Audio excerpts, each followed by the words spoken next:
लातूरच्या अहमदपूर तालुक्यातील मोजके 500 लोकसंख्या असलेल्या मांगदरी गावामध्ये ओबीसी नेते लक्ष्मण हाकेसर आलेत। नुकतंच त्यांचं या ठिकाणी इथल्या अहिल्या भक्तांना संबोधित सुद्धा त्यांनी केलेलं आहे। तुम्ही आता भाषणामध्ये सांगताय की मुली शिकल्या पाहिजेत आणि दुसरीकडे राज ठाकरे म्हणतायत की शाळांमध्ये हिंदी भाषा कशी शिकवली जाते आम्ही बघतो असं म्हणतात। कसं बघताय? बघा, हिंदी मराठी इंग्रजीच्या वादात आम्हाला पडायचं नाही। आमची लेकरं बाळ जे ज्ञानभाषा इंग्रजी आहे ती आम्हाला आलीच पाहिजे। ज्या ज्ञानभाषा इंग्रजीचं आम्हाला आमच्यापर्यंत पोचली नसल्यामुळं आमच्या मुलांच्या मनामध्ये जो न्यूनगंड निर्माण झाला। आज इंजिनिअरिंगचं शिक्षण इंग्रजीमध्ये, आज मेडिकलचं शिक्षण इंग्रजीमध्ये, आज ज्ञानभाषा म्हणून जागतिक पातळीवरती भारताच्या बाहेर ज्यावेळी आम्हाला नोकरीला जावं लागतं त्यावेळी आम्हाला इंग्रजीमधून शिकावं लागतं। आमची संस्कृती म्हणून आम्हाला मराठी भाषेचा अभिमान आहे, आमच्या देशाची राष्ट्रभाषा म्हणून आम्हाला हिंदीचा अभिमान आहे, पण आम्हाला इंग्रजीमधूनच शिक्षण घ्यावं लागणार आहे।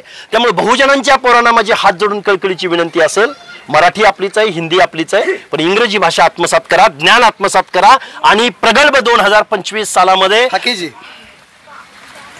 जे तुम्ही आता बोलताना म्हणतायत की अर्थमंत्री अजितदादा पवार आहेत, त्यांच्या वरचं तुमच्याकडे पद आहे ना, भारतीय जनता पार्टीचे मुख्यमंत्री फडणवीस आहेत। हे बघा, आणि एक मिनिट प्रश्न पूर्ण ऐकून घ्या। आणि शेतकऱ्यांच्या कर्जमाफीवर बोलत नाही तेव्हा तुम्ही कब बसता? बोला याच्यावरती। तुम्ही सगळ्या बाईट काढून बघा। बच्चू कडू साहेब ज्या दिवशी उपोषणाला बसले त्यावेळी सगळ्यात पहिल्यांदा पाठिंबा देणारा लक्ष्मण हाकेच आहे। सगळ्या बाईट काढून बघा। या व्यथा तुम्ही मुख्यमंत्र्याकडे का मांडत? हो, मांडतोय ना। आज तुम्ही चौथा पत्रकार हा लोकशाहीचा चौथा स्तंभ आहे। अरे आम्ही कुठे एखादं पत्र लिहिलं ते ऑनलाईन जाईल, ते कुणाला बघायला तर भेटेल का? आज या महाराष्ट्रातल्या मीडियानं जबाबदारीची भूमिका घेतलेली। आमची प्रत्येक बाईट, महाराष्ट्राचा अर्थमंत्री असो की मुख्यमंत्री असो, मी एक कॉमन मॅन आहे, मी आमदार नाही, मी खासदार नाही, मी कुठल्याही सभागृहाचा सदस्य नाही, तरीही लक्ष्मण हाके असं म्हणाले। लक्ष्मण हाकेंचं वक्तव्य दाखवलं जातंय ना। आमचं म्हणणं एवढंच आहे की आम्ही आज अर्थमंत्र्याला बोलतोय, याचं सर्वस्वी जबाबदारी महाराष्ट्राचे मुख्यमंत्री म्हणून देवेंद्र फडणवीस साहेबांचीच आहे, पण अर्थमंत्र्यांचा एक लिमिटेड प्रश्न आहे। समजा माझ्या लातूर जिल्ह्यामधला जर काही इथला प्रश्न असेल तर आम्ही पहिल्यांदा जिल्हा परिषद अध्यक्षालाच बोलू ना, त्यानंतर आम्ही महाराष्ट्राचा मंत्री असेल, मग मुख्यमंत्री असेल, आम्ही पहिल्यांदा कुणाकडे जाणार तर अर्थमंत्र्यांकडे जाणार। एक मिनिट, अर्थमंत्री झाल्यानंतर अर्थमंत्र्यांनी जर नाहीच दिलं तर आम्हाला मुख्यमंत्र्यांकडे जावं लागेल। ह्या स्टेप्स आहेत ना, ही प्रोसेस आहे ना। आणि आम्ही अर्थमंत्र्यांच्या विरोधामध्ये बोलत असताना हे मुख्यमंत्र्यांना ऐकायला जातंयच ना, बाय डिफॉल्ट ऐकायला जातंय ना।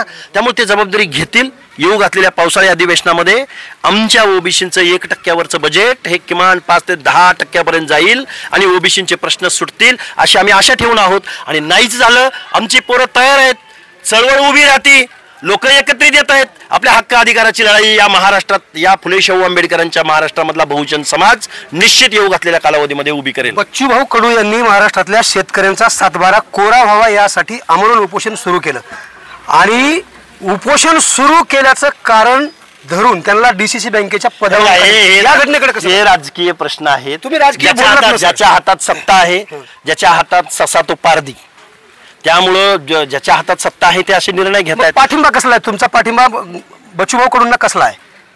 त्यांना ज्या त्यांच्या मागण्या आहेत, ज्या अपंगांच्या संदर्भातल्या मागण्या आहेत, दिव्यांगांच्या संदर्भातल्या, त्यांच्या शेतकऱ्याचा 7/12 कोरा झाला पाहिजे ही मागणी आहे, ही आम्ही त्यांना पाठिंबा दिलाय आणि ही आम्ही वेळोवेळी सांगितलंय। आता तुमच्यासमोर नवीन सांगायचा काहीच प्रश्न नाही। धन्यवाद। ताजी आणि महत्त्वाची अपडेट पाहण्यासाठी पाहत राहा BN4 आवाज बहुजनांचा न्यूज ऐकता शिवाजीराव गायकवाड, अहमदपूर, लातूर। आवाज बहुजनांचा।